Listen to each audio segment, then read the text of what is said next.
Hey guys, welcome to another video. Today I want to show you my top 10 most beautiful books that I own, and I'm the type of person who, when there is more than one cover for a book, I'm most definitely going to buy the more beautiful one, but also if the German translation, for example, is more beautiful in my opinion, I am most definitely going to buy the translation because I'm shallow like that.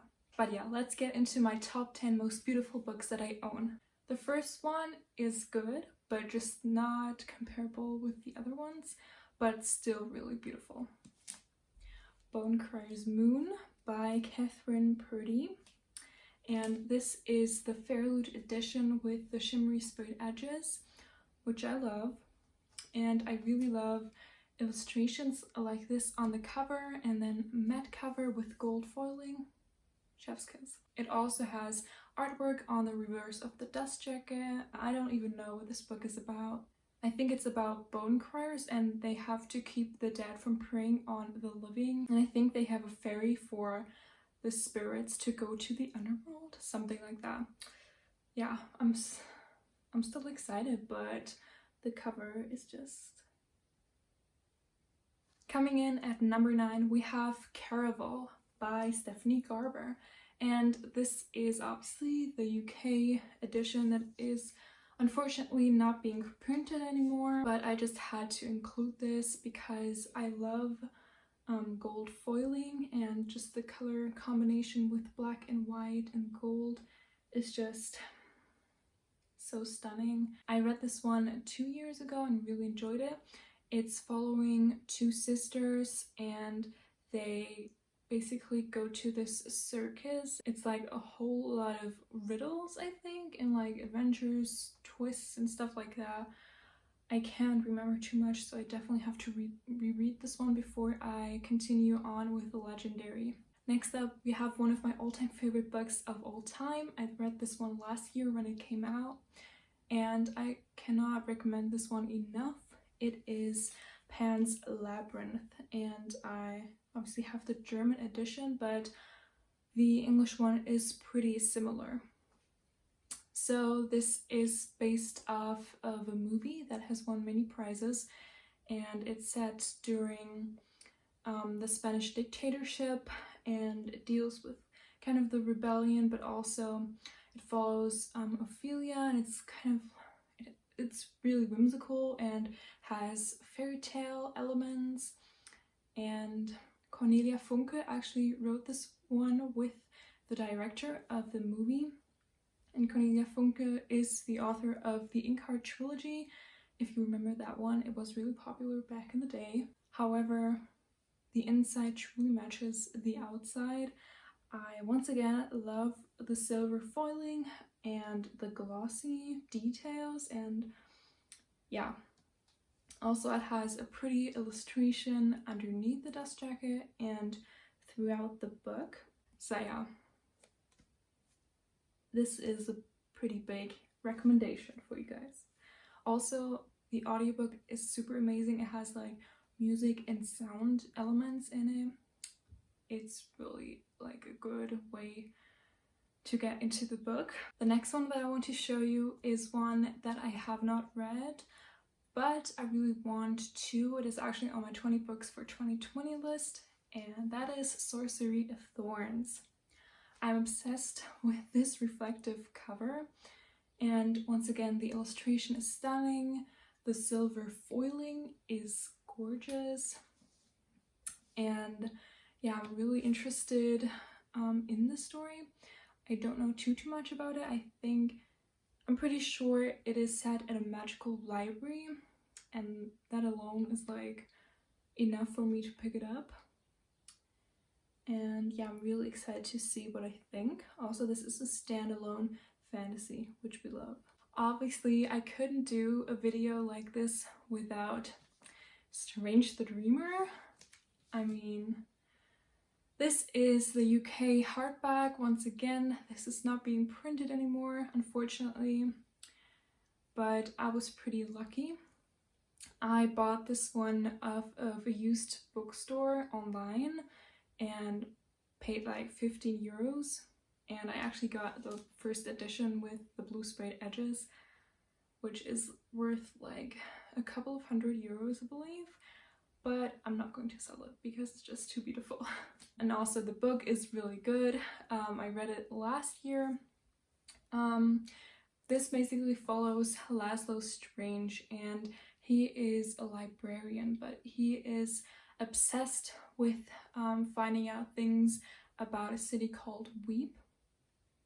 But basically everyone has forgotten the city's real name, and everyone just thinks of Weep when they think of the city. But I can't really say too much, you know, about what happens because I would be spoiling it for you. But we follow Laszlo on its journey to the city, and yeah.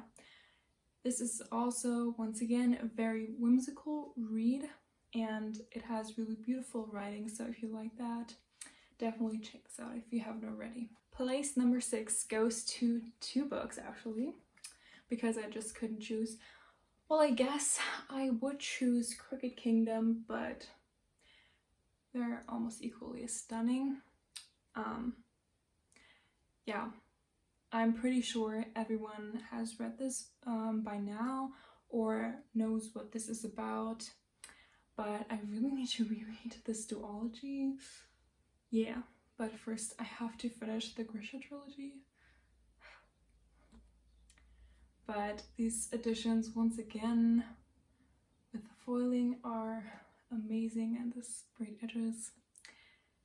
Yes. The next one that I want to show you is one that I don't hear much about on BookTube, and it's The Storm Crow.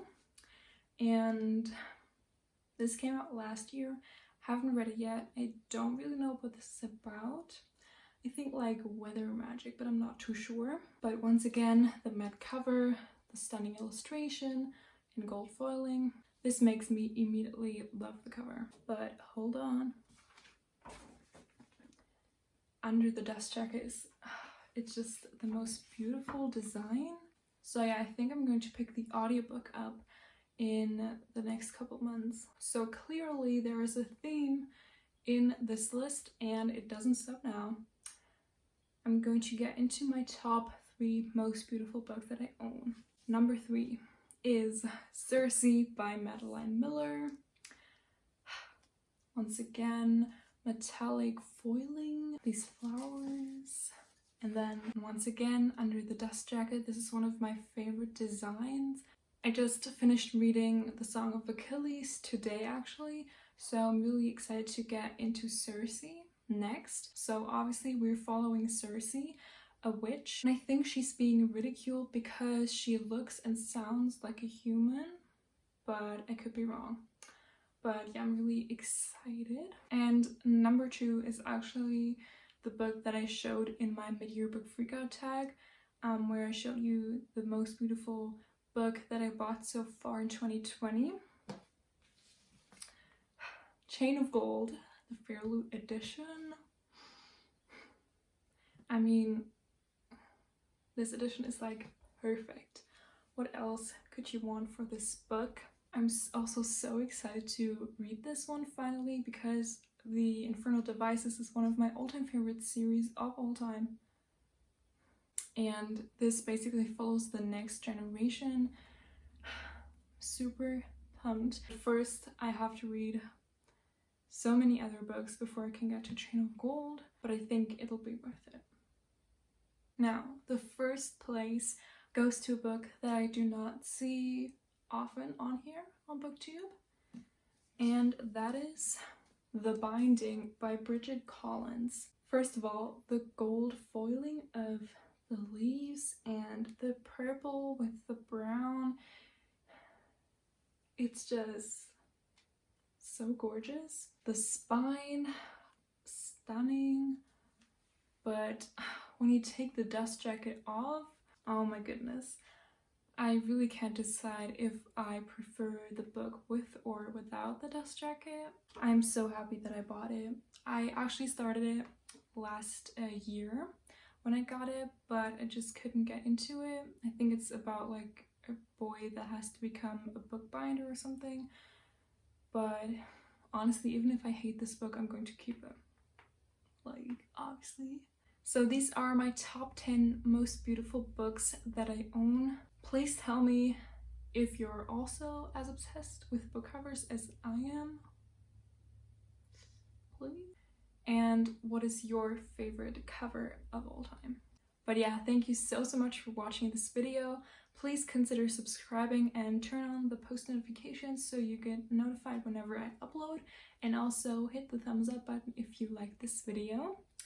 And yeah, I'll see you in my next one. Goodbye, guys.